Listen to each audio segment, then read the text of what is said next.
So, good morning, Ma'am Stoico. Good day, everyone. My name is Rosmay Patiluna, student nurse, and today I will be performing to you my return demonstration on starting an intravenous infusion, regulation of IV flow rate, and also discontinuing an IV therapy. Intravenous therapy is an aseptic installation of fluids, electrolytes, nutrients, and even medication through a needle into the patient's vein. So our responsibility as a nurse is to infuse the solution safely at the prescribed rate, and the venipuncture site will remain non-tender and free from infection throughout the therapy.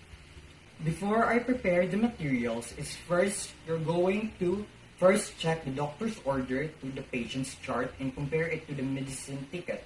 This is in order for you to ensure that the patients really need an IV therapy, and also to ensure that the patient will receive the correct IV solution ordered by your doctor or physician. Check ko.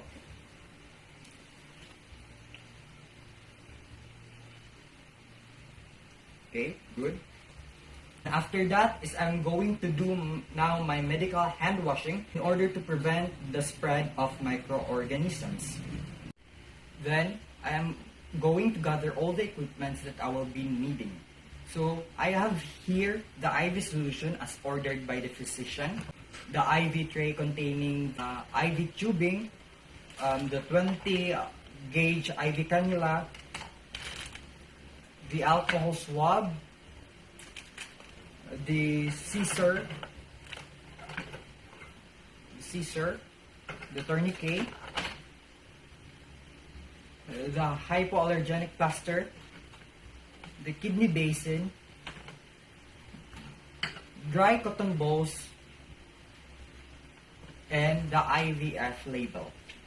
Now that all the equipment are already gathered, I am now ready to prepare the IV solution in the tubing. So first I'm going to get the IV solution and place it in a clean flat surface and remove the protective cover from the bottle, making sure that I am not touching the inside surface of the bottle. Discard. And then after that, this is in order to prevent the IV solution from contamination. Then the next one is I'm going to open the IV tubing. Then I will unpack it with the tubing not touching the table. This is in order to maintain its sterility. Throw it or disregard this to the bucket. After that is going to move. And now I am going to close the regulator and move it below the drip chamber.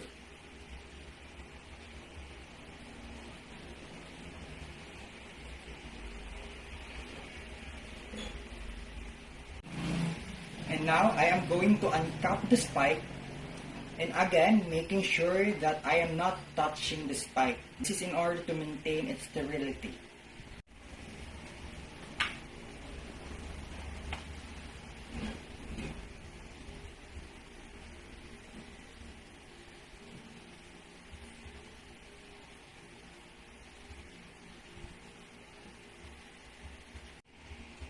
Then I'm going to suspend the bottle upside down.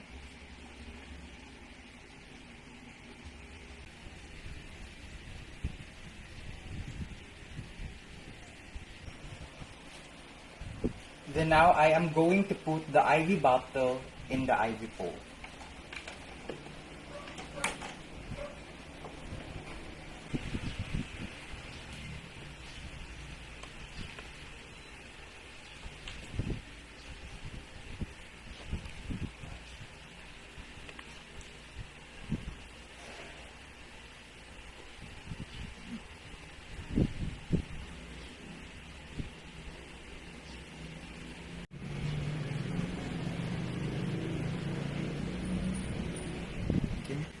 Once there are no more air in the tubing, then I'm going to recap the tube.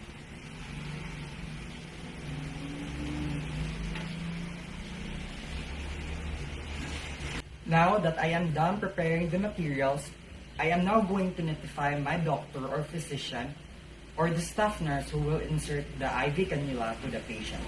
Once the staff nurse arrived, I'm going now to bring this IV tray to the bedside and prepare 5 plasters to be used in securing the IV line later. Slowly.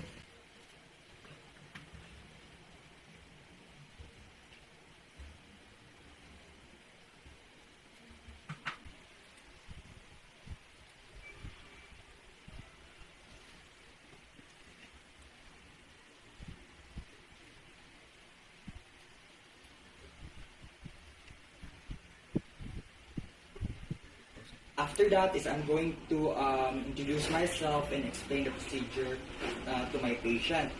So, magandang umaga po ma'am. My name po is Rosme Epatiluna, student nurse niyo po ngayon.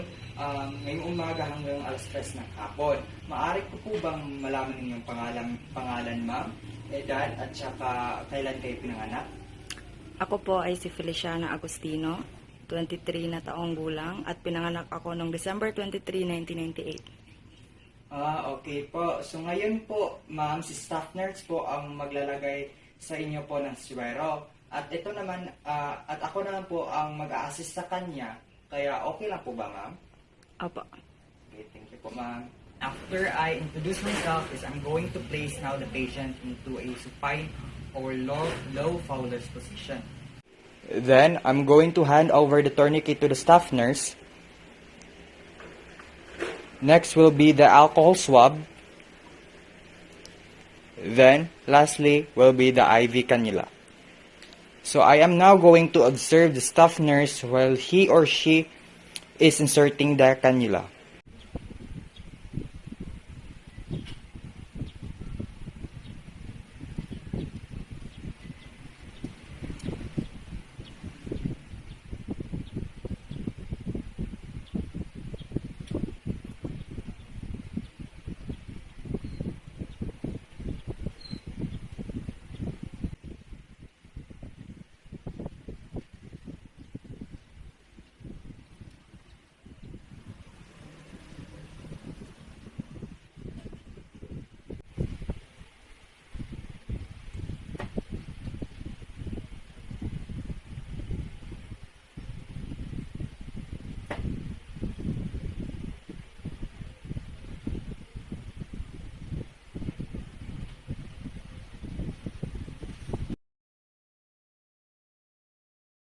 I will be going to regulate now the IV flow rate to prevent the circulatory overload or underload. I must administer the prescribed flow rate and the amount of fluid given at the specific time. But before that, I'm going to fill the IV label first and attach this on the IV solution.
Then lastly, now I'll do the aftercare and do the medical hand washing. This is in order to prevent the spread of microorganisms.